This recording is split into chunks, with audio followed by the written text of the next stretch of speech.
Good morning student. BA first year philosophy की class में हम भारतीय दर्शन पेपर पढ़ रहे हैं। आज हम हमारी क्लास में वेदांत दर्शन को शुरू करेंगे। वेदांत दर्शन वो दर्शन माना जाता है जो वेदों पर आधारित है। इससे एक बात तो ये स्पष्ट हो जाती है कि ये एक आस्तिक दर्शन है। इसके साथ ही न सिर्फ ये वेदों को स्वीकार करते हैं बल्कि एक हम कह सकते हैं पूरी तरह वेदों पर आधारित है। तो वेदों के दो भाग माने गए हैं, एक उसका ज्ञान से जुड़ा हुआ भाग जिसे ज्ञान कांड कहा जाता है और एक कर्म से जुड़ा हुआ भाग है जिसे कर्म कांड कहा जाता है। और इन दोनों भागों पर भारतीय दर्शन में दो स्कूल्स डेवलप हुए। एक को मीमांसा दर्शन कहा गया और एक को वेदांत दर्शन कहा गया। मीमांसा दर्शन उसके कर्म कांड वाले भाग पर आधारित है और जो वेदांत दर्शन है वो उसके ज्ञान कांड वाले भाग पर आधारित है। मीमांसा दर्शन को कर्म मीमांसा भी इसीलिए कहा जाता है क्योंकि ये वेदों में जितने भी कर्म कांड बताए गए हैं, जैसे यज्ञ है, बलि है, और जो भी वेद में जो कहा गया है उसको उन्होंने उचित माना है और वेदों में जिसके लिए निषेध है उसे उन्होंने अनुचित माना है। तो वेदों के कर्म कांड वाले भाग को प्रमुख मानते हुए जैमिनी दार्शनिक ने मीमांसा दर्शन की शुरुआत की। तो जैमिनी मीमांसा दर्शन के प्रणेता माने जाते हैं। आगे जाकर जैमिनी के शिष्य, दो शिष्य बहुत प्रमुख थे जिन्होंने आगे जाके मीमांसा दर्शन को दो भागों में विकसित किया। हालांकि उसमें ज़्यादा फर्क नहीं है लेकिन कुछ बिंदुओं पर वहाँ पर फर्क दिखाई देता है। तो उनके दो शिष्य थे, एक कुमारिल और एक प्रभाकर, और इन्होंने ज्ञान के साधनों के संदर्भ में थोड़ा बहुत परिवर्तन किया जो हमको वहाँ दिखाई देता है कि जैमिनी को मीमांसा दर्शन या कर्म मीमांसा शुरू करने की जरूरत क्यों पड़ी। वेदों हम जानते हैं कि जो वेदांत दर्शन जिसको हम कह रहे हैं, जिसका हम दो हिस्से मान रहे हैं, एक मीमांसा और एक वेदांत। मीमांसा दर्शन, मीमांसा शब्द का मतलब होता है किसी भी विषय का तर्कपूर्ण विवेचन करना, गहनता से उसका अध्ययन करना। अब मीमांसा शब्द का ये अर्थ है। वेदांत दर्शन जो ज्ञान कांड पर आधारित है वो मीमांसा दर्शन के बाद डेवलप होता है, इसलिए इस मीमांसा दर्शन को पूर्व मीमांसा कह देते हैं और उसे उत्तर मीमांसा कह देते हैं जो ज्ञान कांड पर आधारित है। उसे शंकराचार्य ने डेवलप किया। शंकराचार्य का अद्वैत वेदांत हम पढ़ेंगे। आगे जाके वेदांत में हम रामानुज को भी पढ़ेंगे जिन्होंने विशिष्टाद्वैतवाद का सिद्धांत दिया था, रामानुज ने, और शंकराचार्य ने अद्वैत वेदांत का सिद्धांत दिया था। इससे पहले मीमांसा दर्शन जो इन दोनों से प्राचीन माना जाता है उसे पूर्व मीमांसा भी कहते हैं, कर्म मीमांसा भी कहते हैं।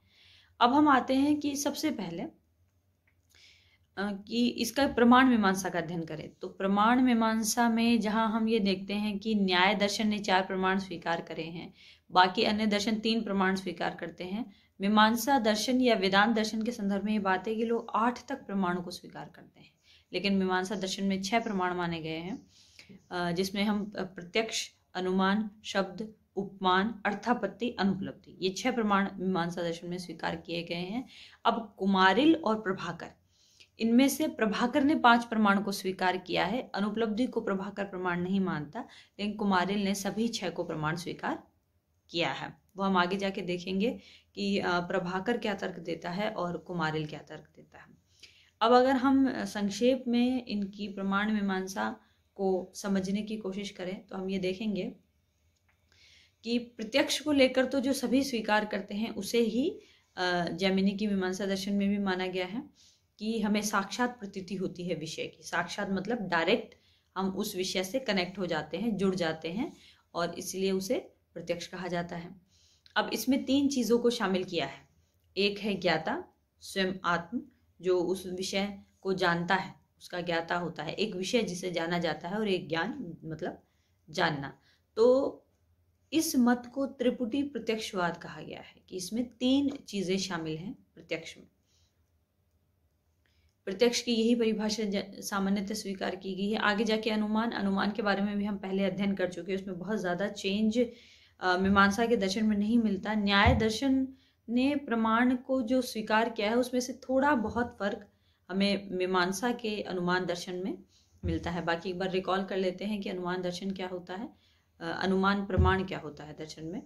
अनुमान ज्ञान का वो साधन माना जाता है जो प्रत्यक्ष पर आधारित होता है और जिसका ज्ञान प्रत्यक्ष के बाद होता है। हमने जब चारवाक दर्शन पढ़ा था तो मैंने आपको अनुमान को डिटेल में समझाया था कि बाद में होने वाले ज्ञान को अनुमान कहते हैं। प्रत्यक्ष के अलावा जितने भी ज्ञान होते हैं वो सभी अप्रत्यक्ष ज्ञान माने जाते हैं। केवल प्रत्यक्ष ही प्रत्यक्ष ज्ञान माना जाता है, इसके अलावा बाकी को परोक्ष कहा जाता है। परोक्ष का मतलब होता है अप्रत्यक्ष, परोक्ष ज्ञान के साधन। ठीक है, इसमें अनुमान भी शामिल है, उपमान, शब्द, अर्थापत्ति, अनुपलब्धि। ये मीमांसा दर्शन की चर्चा हम कर रहे हैं।